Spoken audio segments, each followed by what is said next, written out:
Welcome, everyone, to the video podcast for Security Magazine, sponsored by Sajax. Today, I've got Lisa Forte from Red Goat, and I've got Philip Ingram from Grey Hair Media. And we're going to start off with a really important topic because The Economist has said, and all of the parrot publications have said 2024 is going to be the biggest year for elections ever. Now, that's exciting, but as anyone who has followed, and you can subscribe to our video podcast, they certainly know that elections are an opportunity for disinformation, tampering, all of those great things. Mm-hmm. Lisa, what do you see as being some of the pivotal elections that are going to happen in 2024? Well, obviously, the one I think we're all the most excited for is Russia has its presidential election in March. Mm-hmm. So we don't know which way that's going to go. That will be, I think that could go any way, really. The opposition are really strong and they're putting up a good case from what I can see at the moment. What's kind of crazy is the last time they held an election, I think they had a turnout of around 70%, which is unbelievable. That seems It's high. Almost unbelievable. I'm not doubting it, but I'm just saying. Yeah. And he won with, I think, 78% of the vote, which is also pretty impressive. Good for him. When 70% turned out. Yeah. He won with 78%. Yeah. Okay. A really important thing happened in global politics exactly 10 days before the last Russian presidential election. That was when Sergei Skripal, the attack against him was put in the sleepy little hollow of Salisbury. You mean when he got sick on a plane? No, that was the other guy. That was the guy who got sick in the cathedral. Sergei Skripal and his daughter were poisoned in the sleepy little hollow of Salisbury. Exactly 10 days before Vladimir Putin's last presidential election. And there had been one or two oligarchs that were trying to create a little bit of trouble for the election. And I think Vladimir Putin was saying to them, please be quiet. Yes. I think Phil is completely off-piste with this. I think it was just a hands-down win, personally. Really? Yeah. I've noticed, though, that Windows seem to be a perpetual problem for anyone that is not, on board with the Putin program, as are apparently playing with hand grenades on airplanes. Yeah, so it happens. These are, I guess, more electoral perils, if you will, than we've seen before. But there is one country that is projected to actually eclipse China in terms of population growth, and that is India. Yeah. And that election is up to grabs, and it's really interesting from a geopolitical perspective. Phil, who's India fighting right now, and what are their geopolitical concerns? Well, there's the traditional India-Pakistan conflict that's going on. That seems to blow hot and cold depending on how they want to play it. But again, because you've got that traditional friction that's there, that can be manipulated by external players. You've got India-China up in the Himalayas, and there's a constant battle going on there where the two armies are physically fighting at times, not using military weapons, but it's fisticuffs. Yes, I know. They drop gloves on the ice. Exactly. and that, hockey style. That is just indicative of the wider relationship that there is and the difficulties there are between India and China. And then I think the biggest areas are India domestically, because of the different factions that there are throughout India. And that's why the election is up for grabs. And whoever gets in, there will be a massive power play. That power play will lead to a degree of internal conflict.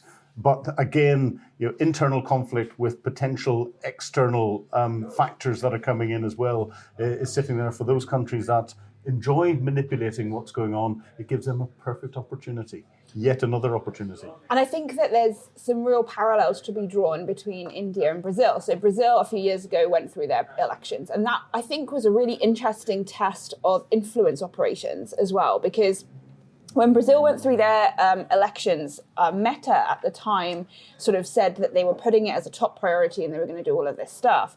And there was a research group that thought they would test how well Meta's, controls over the content and advertising in particular in Brazil were going. And this group set up a load of adverts. They weren't pretending to be in Brazil, so their IP address wasn't located in Brazil or whatever. They submitted it to Meta's platform, and these adverts deliberately broke every single one of the rules that Meta had said for the ads, right? Every single one got accepted, and every single one got posted into the Brazilian users' networks, right? Which I think it's a really difficult and very important question to start to ask, because Brazil is a democracy, a massive population, a huge country that's growing exponentially. It's got some of the fastest growth in the world. India is very similar, right? They're both two really big powerhouses. So when they go through elections, I think there's a really profound risk that their populations can be potentially easily manipulated and swung through aggressive use of stuff. Not to mention, India has had some connections with helping Russia in this conflict. So you'd think Russia would have potentially quite a vested interest in this election, perhaps as much so as the US. Well, and you talk of manipulation, there's a science behind it. And we heard of the Cambridge Analytica scandal a few years back. That's what came into the science. And there's been some fantastic research done before the last major round of elections in 2017, looking at manipulative marketing and applying manipulative marketing techniques into political campaigns. Now, that in itself is fine, because that's what marketeers do. You're advertising, you're selling. But combine that with the data that you can get from big data and analysing how people think, and not just how individuals think, but how their first and second connections will think. You can then work out a way of manipulating what people are actually concerned about and not concerned about by targeting them specifically with these manipulative marketing campaigns, but where they can be targeted down to groups of individuals, or given the power of our connectivity at the moment, they can be targeted down to the individual. And individuals' understanding of what is going on can be manipulated in a way they don't realize that they're being manipulated. Everyone will turn around and say, "Oh, I can never be manipulated." No, that's wrong. People can be and are being manipulated. We're seeing that in Hungary at the moment, aren't we, with the polls that they're doing of their population, where they're sort of saying, oh, well, if the EU brought this in, how would you feel about it? And kind of testing the waters, Yeah, but it looks like it's testing the waters, but actually what it's doing is stirring up hate and stirring up opinions. And it's working emotions. From a cyber perspective, you're attacking the ultimate computer. You're attacking the human brain. Right. And the human brain is run by a number of different chemical reactions that are going on in there. So you've got your serotonins and your other feel-good chemicals that are operating in the brain that manipulate the way you think. And the marketeers understand perfectly how to make someone feel better, feel more included, get reinforced in their beliefs, undermine things that they're potentially sitting on the fence about. And this is where people who are doing the big data analysis are sitting there going, right, how do we change the way people are thinking? You're 100% on target, because there was a study done, I think it was by MIT a couple of years ago, that suggested that it only took about 10 website cookie templates to be able to put you into a cohort. When you add demographic data that is already out there from the data scrapers and whatnot, you can get a pretty good profile of a person, whether they're receptive to more right-wing conservative content or liberal democratic content. I want to talk a little bit specifically about India and Pakistan, because both I would call tier 3 cyber actors, well on their way to become tier 2 cyber actors. There's the potential that Pakistan may try to interfere with the Indian election. There's the potential that India will project power, but we don't know where it's landing. What do you think? Do you think that cyber is going to play a decisive role in the Indian election? Go ahead, Lisa. So I think in all of the upcoming elections, and just to throw Mongolia in there, they're also having an election in 2024, I'm just going to say. Well, it's all very, eyes on Mongolia. But there's elections all over the world, and I think India is obviously a really important one. I think my concern is that where we were a few years ago with these really big, important elections, we didn't have control over social media at all. It was running amok, essentially. Now we're in a situation where tech companies have had huge layoffs. So they have plausibly even less ability to moderate content than they did back then when they still didn't do a good job. Indeed, like X is being called out for it. Meta. Facebook, Meta is being called out for it and fined for it. Yeah. And TikTok isn't doing anything to try and manipulate where people are thinking either. No. That's right. Very clean, yeah. Okay. And then, on top of all of that, we've got AI companies who I think are even less equipped than social media companies to deal with it. And I think we've got a perfect storm brewing, because I think you've got two aspects, especially with AI and deepfakes. And this is, again, plausible for India. They have a huge amount of consumption of online. They're hugely online. Content, yep. And, it's not a situation now where you have it going through channels. It's literally accessible potentially to everybody. I think AI companies and social media companies haven't really thought through how they're going to do it in terms of, like, for example, kill switches. Like, if we've lost control of content on a specific part of our platform, let's say Instagram Reels, can we pull that entire surface out from the Indian population to preserve their elections? And should we do that? Yeah. I think is one question.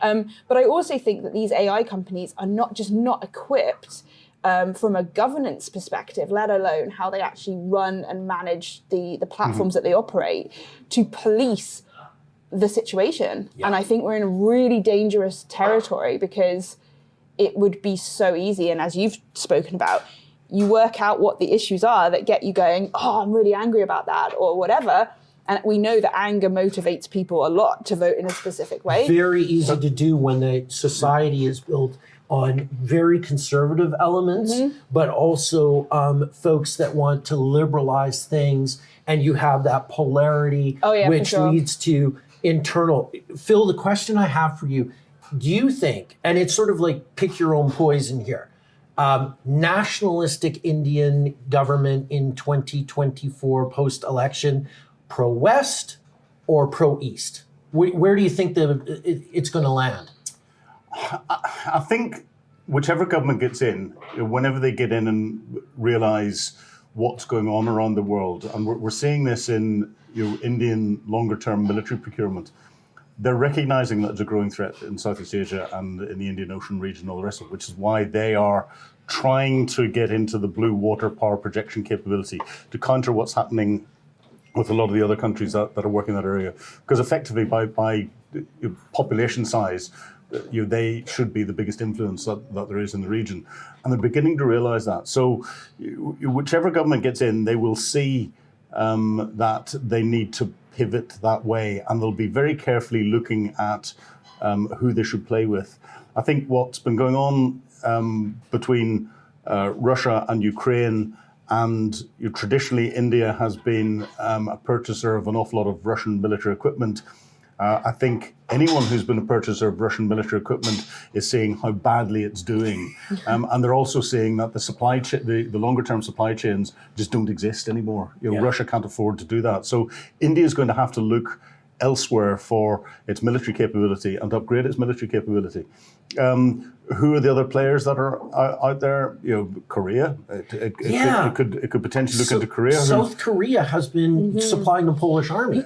Well, exactly. So Korea is a big player that's in there, but you're going to see a massive play by the United States and all the rest of it to try and get the United States into this this market area that Russia has now been kicked out of, because they've been proved that their stuff is useless. We'll put a flag in that for a moment, because you said the magic words, which is the second part, or the second topic that we were going to cover, which is the Russia-Ukraine conflict. Now, Phil Ingram dropped a wonderful podcast on a Russian update at the tactical level. If you're interested in that, please, we'll post the link on our video podcast to that, because it's a great summary of what's going on. But looking into 2024, are we going to be able to decisively say there's a winner or there's a loser, or does the West abandon potentially Ukraine? Phil? In one word answer, winner or loser? No, we're not going to be able to say that, because the conflict that's going on between Russia and Ukraine is so complex from a military perspective and a geopolitical perspective. From a military perspective at the tactical level, the layers of defenses, the Suvorikhan line that the Russians have put in place, that the Ukrainians are trying to punch through to capture those areas back again are stronger than anything we have ever seen in any conflict ever before. And they're covered by indirect fire, and most of them are covered by direct fire as well, which is how defenses should be. And the Russians are manning them, and they're managing to hold those defenses. Where there are potential holes coming into them, the Russians are firing thousands and thousands and thousands of people at them, and it's turning into a mincing machine, effectively. If you look up around Avdiivka, the Russians are losing 900 to 1,200 soldiers a day. They're losing 10 to 15 tanks a day, 10 to 15 artillery pieces a day. Wow. This is World War II numbers. These are World War II, and this is one little bit on what's almost a 600-kilometer front line, and the Russians are having a little bit of success. They're capturing tens of meters as they go forward, but part of that could be because the Ukrainians are allowing them to do so. They throw more untrained troops in, and they just get slaughtered. They are being slaughtered, and therefore, from a tactical perspective, up until I say June, July next year, we're not going to see any massive changes. From an operational perspective and a strategic perspective, the strategic bit I'll talk on first. A lot of that will go around the Russian presidential election. Vladimir Putin will want to try and achieve something before the election, and something decisive before the election, so that he can sell that to his internal population. I don't think he's got the wherewithal to achieve that without doing something daft. And I don't know what that daft would be. Because then you've got till March. March is the election. It's not that long. And the ground is not going to be strong enough for there to be major armoured manoeuvre. He's not going to be able to capture big bits of territory, no matter what orders he's given his generals. So he's going to have to do something else. That's a demonstration to say, I am still strong and I'm still in charge. And I don't want to speculate on that because there's no indicators to suggest what it would be. The area that's going to have most effect from the Ukrainian perspective is this operational level. And the operational level are the bits that are enabling the tactical level operations to happen. And what I mean by that are the logistic elements, the aviation elements, the air elements that Russia's got in Crimea, in Russia itself, and in the rear areas of the captured territories around the Donbass. And this is where, and we also look at the Black Sea Fleet, and we look at Russia's strategic bomber capability and everything else. And then we look at Russia's domestic manufacturing and critical national infrastructure capability. And this is where the Ukrainians are concentrating the majority of their effort. Yeah. And I think between now and June, July of next year, we're going to see a massive increase in that. And we're already starting to get indications of it, where railway lines are being blown up. There was just a major tunnel that was part of the logistics chain that was targeted by special forces. Exactly, between China and this is Special Operations Executive, Second World War SOE type operations. We're going to see more drone attacks, I think, against Russian cities and Russian critical national infrastructure, because Ukraine will take the fight to the Russians. This will have the effect of really winding Vladimir Putin up even more, because he will not want that in the run-up to the election. The Ukrainians are... The advancements in their drone production, their drone capabilities, phenomenal. I know some Ukrainian companies that are doing this, and we haven't begun to see what they've done yet. Ukraine, with no navy, has forced the Russians effectively out of their Black Sea port in Sevastopol, across to mainland Russia, and sunk more capital ships since were sunk during the Falklands War. And that's good for a country with no navy. With the increase Western weapon systems, long-range weapon systems, Ukrainians have taken the Russian artillery from overmatching the Ukrainians in numbers by a large factor to parity, and they're going to reduce that even further. They're attacking air defense systems that the Russians have got at the moment. When those air defense systems go down, once the Ukrainians get their F-16s, then if the air defense isn't there for the Russians, the F-16s will be able to remove any aviation and air threat that the Russians have got. That will start to become a game changer. So at that operational level, what the Ukrainians are doing is hollowing out the Russians from behind. That means that this really strong tactical wall that's stopping any advancement is losing its foundation. Any wall that loses its foundation is in for an easier collapse. And this is where I think summer next year we'll see a massive push from the Ukrainians to do that. And that's why we're going to see a massive effort, I think, during the winter months to continue to hollow out that operational level, that supporting level that's in there.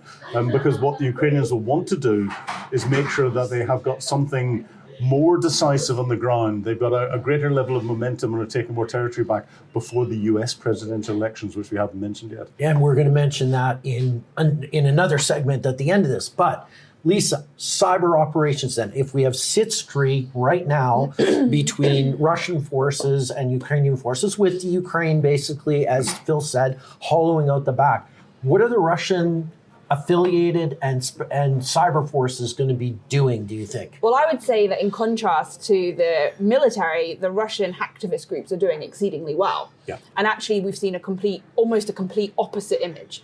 So in February 2022, when this happened, to be honest, it was disorganized. The hacktivists weren't very skilled. They didn't have many resources. From then till now, we've seen some of the biggest DDoS attacks we've ever seen in history. We've seen Microsoft be taken down by Killnet, which was just unbelievable. Like, no one thought that would happen. We've seen collaboration between groups that we never thought would happen, which has led to really, really dangerous attacks on organizations that you wouldn't thought would have a vulnerability to it. And I think also we started to see them using AI to power attacks and things like that. And actually, I would say from the hacktivist side of things, and I do concede that there's a lot of very, very large question marks as to how much control the Russian government actually does or doesn't have over these hacktivist groups. We can't speculate on that. But from a pro-Russian stance, which is where these groups are coming from, whether they're Russian or not, we can't comment. I would say they're doing spectacularly well. And that will pose a really big problem for a lot of organizations. Especially, I think, 2024, we will see those groups asserting a lot of pressure on key organizations around the world to try and persuade governments to stop financing Ukraine. And I think that's the whole goal. Some of their attacks have been kind of shock and awe. Like, I think Killnet took down the royal family's website, and it's a kind of a bit of a laugh, and, you know, that sort of thing. Right. But I think there have been some really damaging attacks, and I think they are targeting organizations in a very strategic manner to apply maximum pressure on governments to stop financing Ukraine. So I think it's really interesting because as the Ukraine try to hollow out the logistics supply chain for Russia, the Russian cyber forces are attempting to hollow out the will and the support 100%. for Ukraine. Yeah, 100%. A fascinating dynamic. And then, of course, we're into the new war. Hamas, Israel, with Palestinians caught in the middle of this. All sorts of machinations going on from Saudi Arabia trying to take a stance on this and still trying to pursue a détente situation with Iran. I guess we're trying to talk about the future. What is 2024 going to bring to that particular conflict? Phil? Ooh, crikey. Let's solve the Middle East in 2024. No chance. You know, 0%. Underpinning everything in the Middle East, we've still got the centuries-old civil war between Sunni and Shia Muslims. Full stop. Right. It's been complicated by the fact that a number of civil servants in London, Paris, Berlin, and elsewhere at the beginning of the 20th century sat down with maps that were all sandy-coloured and drew straight lines with rulers and said, we're going to create this country and create that country and everything else. But that's why we are where we are. The West has caused a lot of the problems that are in there. And we're starting to see diplomacy beginning to try and unpick some of that and to bring solutions to it. And we had that with the thawing of relations between Saudi Arabia and Israel just before the 6th of October. That was the last sort of safe day, and Hamas came in and pushed all of that back for a period of time, that's an undefinable period of time, with their attacks into Israel on the 7th of October. Israel will still be trying to clear up. They've stated their aim is the complete destruction of Hamas. You can't destroy an ideology, and there can't be a long-term solution unless you've got more than just what we saw with humanitarian pauses on the ground, which were very, very short-term, focused about hostage release and humanitarian relief coming in and prisoner release, unless there is some form of negotiating position for a longer-term solution, and that longer-term solution isn't for next year, this is a permanent longer-term solution. Unless you get that on the table, that all sides are willing to use that as a foundation to build the negotiations on, we've got nothing. Yeah. And I've seen no evidence, as at the time we're recording this, it may have come out by the time we publish it, but I've seen no evidence of that position being put out there. And Hamas's stated aim is still the destruction of the state of Israel and the murder of every Jew. Yeah, that's not a good start point to negotiate from. Yeah, neither group has really changed their overall strategic outcome, for sure. From the cyber perspective, Lisa, what are we seeing? Are we still seeing mass disinformation campaigns? Has the contagion spread? Or is it sort of now, background noise? Yeah, it's so at the date where they agreed the release of the hostages, the hacktivist community largely agreed to cease activity, which to date they largely have, to honour the sort of that particular ceasefire. Now, obviously, and probably predictably, that ceasefire will crumble and end, and then back will go again. At the time of recording, that's the sort of situation we're in.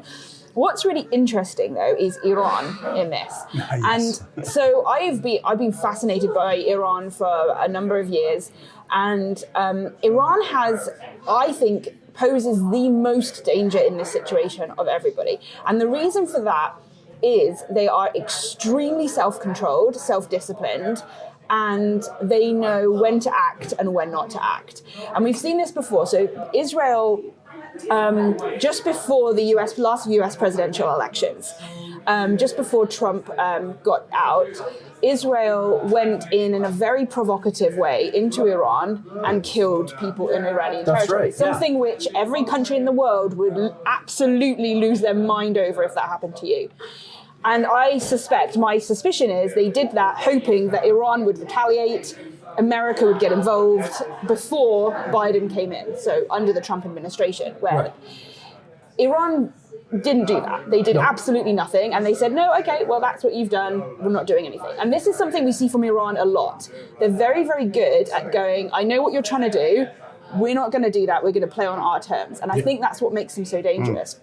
Microsoft, for instance, has said that they don't think there was any evidence that Iran knew about the Hamas attack, because if we look at the cyber activities from Iran, nothing happened for basically 2 weeks after that Hamas attack happened. And we suspect that the reason for that is they actually weren't prepared to go in. Yeah, and that's so they a had very that good 2 week observation. lead time to kind of go, okay, well, we can optimize this and let's go after Israel, which they didn't do. So I don't know that they actually had any involvement in that. What's really interesting, though, is Iran is very, from my perspective, from a cyber perspective, they're incredibly capable, which is largely down to US and Israel actions, which is a whole other podcast. Yes. But they're very, very, very capable. They've probably got one of the biggest and most sophisticated national cyber armies in the world, combined with highly, highly educated, talented APCs. I mean, Iran has the highest number of people, I think, in the world who've been through university, like per capita, right? And I think one of the things that's really interesting is Iran, no matter what happens, are very on target. So they go after Israel and they go after the United States. And that's basically their scope. Once in a while, I think they are proxies, take a poke at like Saudi Arabia just to training stir them up. Yeah, absolutely. But I think that's what makes them really dangerous. And I think what will be a big determining factor in how involved they get, and I think if they get involved, things could get very dangerous for the United States. So are you saying 2024 Iran kind of takes a backseat, or they become a bit more provocative? I think if the United States gets involved in any capacity in that area, you will see Iran get involved. And I think for the United States, that's the first time really in history, I know we've spoken about this before, where the US actually has to worry about its actions, because Iran can exert quite a lot of damage onto US soil through the cyber landscape. I agree. And that also is a great segue, because you brought up the magic word that I think is on the minds of every nation out there, which is the American presidential election and campaign. Yeah. So I'm going to start with you on the cyber dimension to this and the disinformation that is going to be vomited upon us. Yeah, I think the thing is, it's coming back to that first conversation that we had, even regarding India, really. I think we're very, very, very vulnerable to manipulation and influence operations by whoever, because let's be honest, China, Iran, Russia, I mean, even countries in South America who are not very happy with the United States. Canada. Yeah, maybe. Okay, maybe. The Italians are in there probably. But there's a lot at stake, for sure, and it's sort of like if you can do something to stack the odds in your favor, and you can't get caught for it, and there's no attribution, and no one knows what's going on, why wouldn't you? You've got the most powerful economy, the only navy capable of, shall we say, inflicting peace for trade on the high seas, really the only credible navy that can cover the globe with its capabilities. And then there's a question of who's going to be their leader of the U.S. Well, can I just ask one question, which you guys both will have a better opinion of than I will? Don't you think it could be interesting that Russia will inevitably want one side to win the election, but China is going to want the other side to win the election because Xi Jinping went to San Francisco, met with Biden. That's right. At least publicly, looked like there was some level of kind of giving ground. Yep. It's not going to be in his interest for Trump, for example, is it? Because Trump was definitely not a friend to China. Part of Trump's whole strategy is to say China bad. Right, exactly. Right, and so is this really China versus Russia? With America as the proxy. And you know, looking at America as the proxy, I think the one factor that we haven't brought out is that probably one of the most naive and therefore manipulable populations in the world is America, the American population. And you can start to see indications of the vote, the influence vote being manipulated as we speak. Look at the only European country that politically in what's going on, politically domestically in what's going on with the Israel-Hamas conflict is out of step with every other European country, and that's Ireland. Right. Because you get the Irish there's an awful lot of support going out for the Palestinian people, which is right and proper because they're being oppressed. But the underlying hint from, certainly Sinn Féin, who are on the ascendancy in Ireland, is that that support is for those that are fighting for the Palestinian people, whether they be Hamas, Hezbollah, or the Palestinian Authority, or anything else, because they see similarities between the Provisional IRA, Sinn Féin, and elsewhere. But if you look at that from an American perspective, it's no accident that the second largest Russian embassy in Europe is in Dublin. Right. From an American perspective, who's got a massive influence on the U.S. domestic vote? The Irish-American vote. Right. And therefore, they're getting in there. Joe Biden was traditionally and is traditionally an Irish supporter, but he's come out very publicly in support of Israel, completely against what the Irish position is on it from their up and coming political parties, and that's the first time ever we've seen this separation in views between Joe Biden, very pro-Irish republicanism, and the Irish Republican movements that there are elsewhere.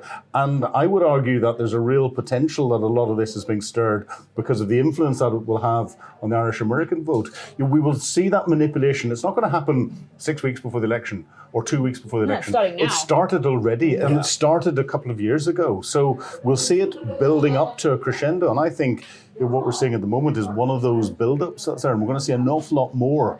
And whenever, and I come back to the naivety of a population, when you've got a naive population and they're getting fed everything in through their little mobile devices that are coming in there, and they will only go into the channels that are the ones that are feeding them what they want to hear, because that's good, and they will only follow their friends and those other people on the social media channels giving them what it is that they want to hear, and they block all the others. they then generate this self-misinforming groupthink, as I call it, where they're being fed only the stories that are reinforcing something that may be politically skewed or not quite true. And that makes it such a fantastic opportunity for those that can sit and analyze this from a big data perspective, bring in artificial intelligence to work out how you then begin to manipulate some of the messaging that's going in there. Or and then retarget it demobilize back as in. well, because remember, it's not necessarily in the Trump election, which was heavily spoken about with the Cambridge Analytica situation. It wasn't necessarily swinging you to vote for Trump. It was demobilizing you so you don't vote for anyone. And that can have the same effect and is easier Text to do. messages saying election day has been moved.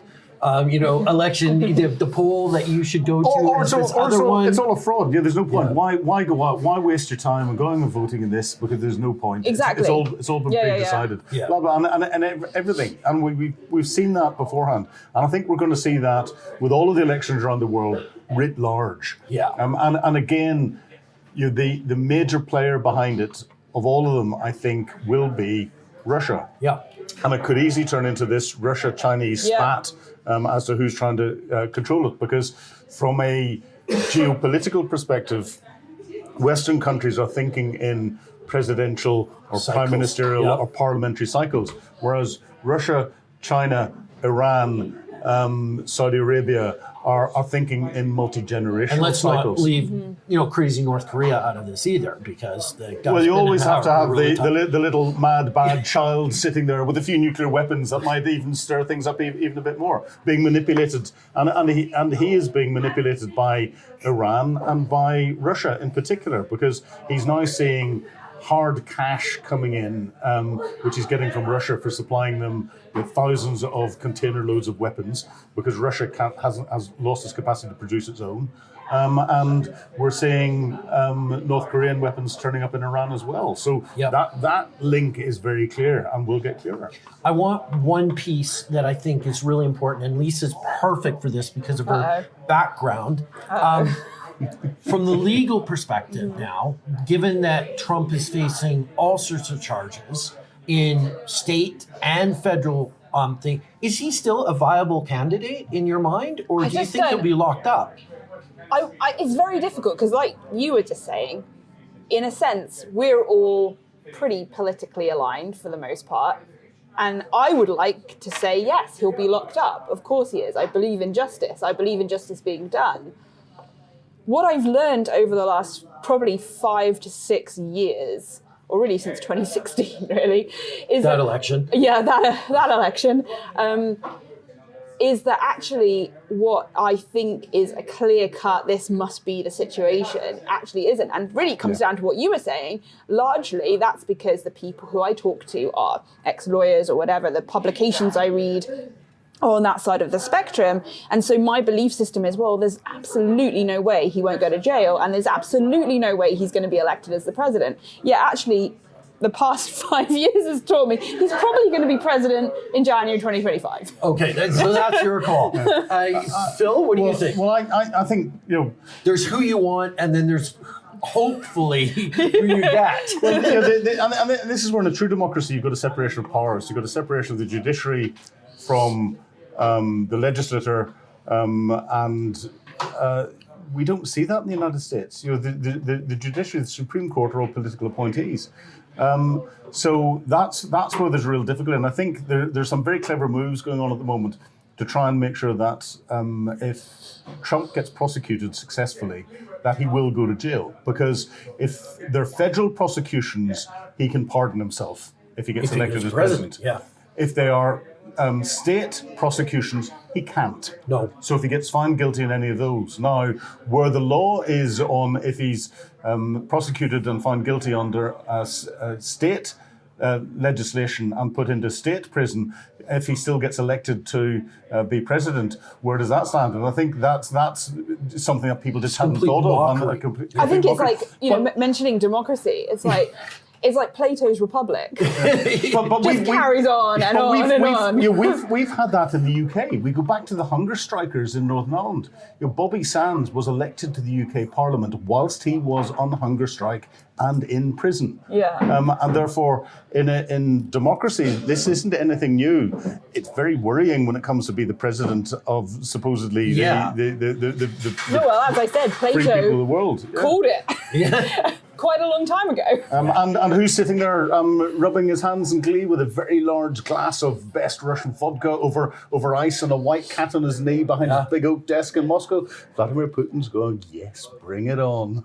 It's really interesting because depending on who sort of comes into power, and we've heard about, the latest poll had Biden slightly ahead of Trump, but all Trump needs to do is hold an impromptu press conference. His base comes out with money to continue to fund his legal effort, potentially outspending what a state has in terms of like the war chest to prosecute criminals. It's not infinite, especially in some states which are suffering from economic downturns. But where I'm going with all of this is there's an opportunity, I think, in the United States to rise above all of this with the Republican Party essentially fracturing along those mega lines and something more moderate emerging out of that chaos to potentially push Biden out of the spot. What then becomes a really interesting play is, okay, say that happens and you get Nikki Haley, who you said is rising really fast as a preferred Republican conservative, even though I don't think she's the strongest mind out there on the Republican side of the bench. But it becomes a very interesting scenario if the leader of the Republican Party is in jail while a Republican now sits as the president of the United States. Either way you cut it, if America continues to retreat from the world stage, right, we're in for anything can happen land. And this is where there's another factor, and this is the conflict factor that is going to influence that. And it hasn't been played yet in US domestic politics. The weapons that are being supplied to Ukraine and to Israel. Yeah. Everyone's saying, we're hearing coming out of the Trump camp, we're wasting billions of dollars of US taxpayers' money on supplying weapons out into these places. We'll stop doing that and we'll keep the money at home.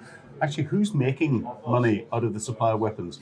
It's domestic US manufacturing capability. And a lot of the weapons manufacturing, a lot of the defense manufacturing is in traditional Republican very much so areas. And therefore, the Trump camp is going to potentially undermine all of this new taxpayers' dollar that's coming in. The money that is going to Ukraine and to Israel on weapons is not. It's going into the US economy because it's spending in there. And that's one of the best ways in a recession period to improve your own domestic economy. Invest your taxpayers' dollars back into your own country.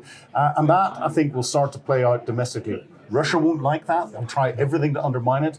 But I can see both the Democrats and the non-Trump Republicans playing that quite hard as we come up to the election. Awesome. Lisa, any sort of final thoughts about what the landscape of 2024 looks like?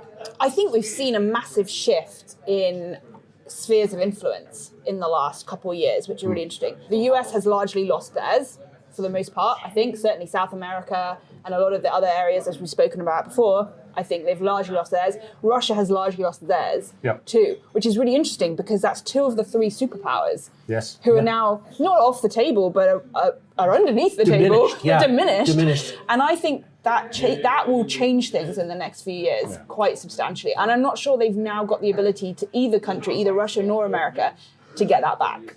And the EU is fracturing itself and is less coherent than it has been. So that suggests that the analysis of a few years ago of a Southeast Asian pivot is imminent. What we're seeing imminently. I think so too.